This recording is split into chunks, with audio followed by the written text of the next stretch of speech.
Good morning, students. So we are discussing about the fourth chapter, that is metals and non-metals. So in that chapter, students, you have learnt what are the physical characteristics of metals and non-metal.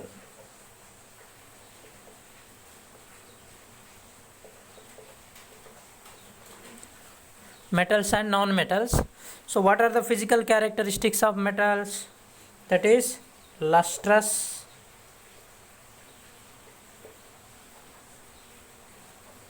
and ductility,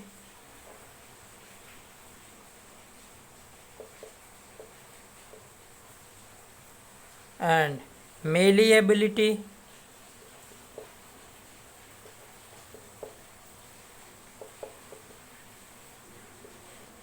sonority. So we have discussed about these points. So what is meant by lustrous means the shining property of the metal is called as lustrous, students. What is ductility means when we take metal and from that metal we make small thin fiber like wires, electrical wires. Okay, so such property means making small wire is called as ductility from metal. Making small wires from metal is called as ductility. What is malleability, students? Making small sheets, thin sheets. Making small thin sheets is called as malleability. Okay, malleability. Next, what is sonority, students? Sonority means producing sound. When we beat the metals, you know that we can see clear sound. Okay, because metal produce clear sound when we beat them. So this property is called as sonority. These four are physical properties, students. These four are physical properties. Apart from this, we also learned that heat property and electrical property means metals, good metals conduct heat and electricity also, students. Electricity. Okay, students.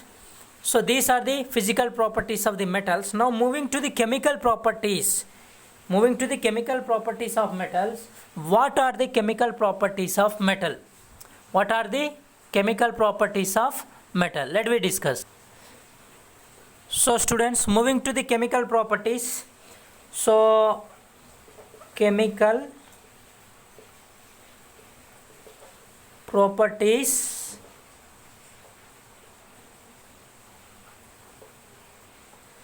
example, students, we have done one experiment in class 7C. Okay, we did one experiment. Okay, myself, I did one experiment in front of all you students that I have taken a magnesium ribbon. Okay, and I have burnt it.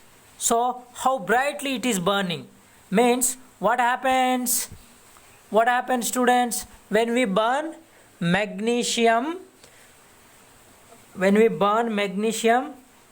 in the presence of oxygen, magnesium oxide formation takes place, students.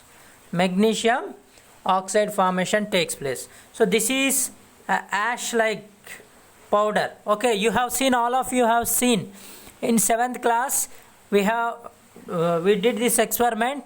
And what happens when we take magnesium fibers and when we burn this fiber into the air, it forms magnesium oxide ash.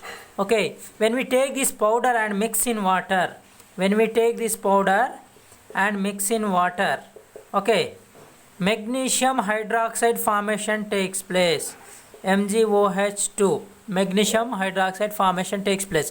You have to remember like this only, because you cannot understand why this formation takes place, students.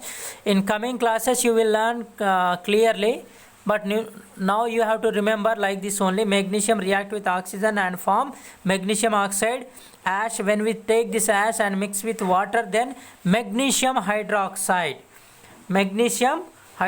MgOH2, this formation takes place.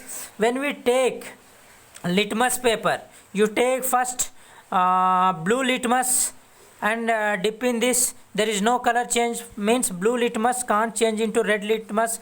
That means it is not acid. It is not acid. Okay student, what I have done, I have taken magnesium oxide ash and mixed with water, then form magnesium hydroxide. So this magnesium hydroxide is a liquid. So first I have taken blue litmus paper. So blue litmus paper not converts into red. Okay, that means it is not a acid. It is not a acid. That is magnesium hydroxide is not a acid. Now I am going to take red litmus paper, okay, and dipped in this, okay, and dipped in this solution. So this red litmus change into blue litmus. Red litmus change into blue litmus. So when red litmus changes into blue litmus after dipping in magnesium hydroxide, what do we call it as? Base. What do we call it as? Base. Understand? So see students, this only reaction I am going to explain in this class, that is when we react magnesium with oxygen, magnesium oxide formation takes place. This is as we did this experiment in 7th class also.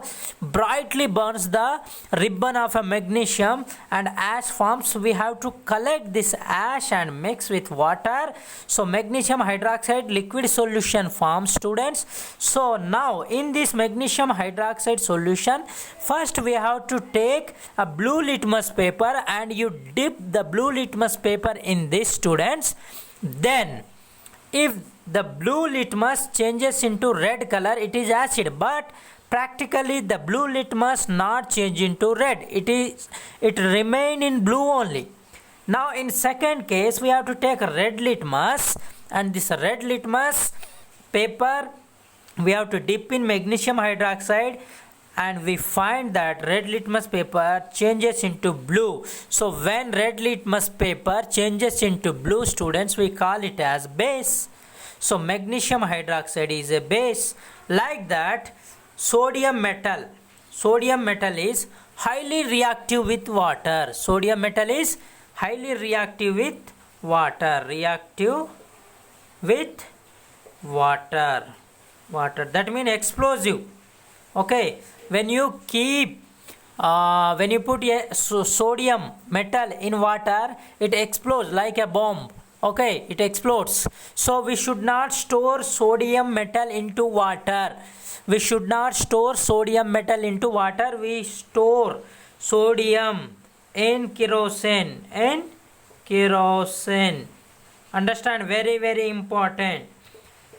Sodium is explosive in water, highly reactive with water. That means it explodes in water. So we have to store sodium only in kerosene. If you buy the sodium metals in a small box in chemical laboratory, you see here in chemical laboratory, you see that you find out the sodium metals, small pieces of sodium metal you will find in kerosene only.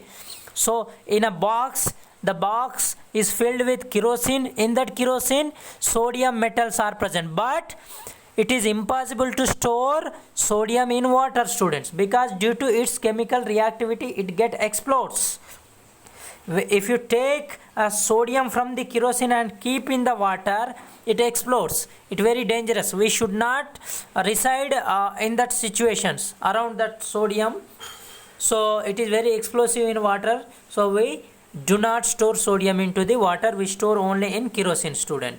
So this is the class for today. Few chemical properties, remaining chemical properties we see in next session. Okay students, so you have to do experiment exercise blue color में जो भी आपको book में दिया है वो सब read करना है, रीड करके बताना है students. Very simple class. See again and again by rewinding.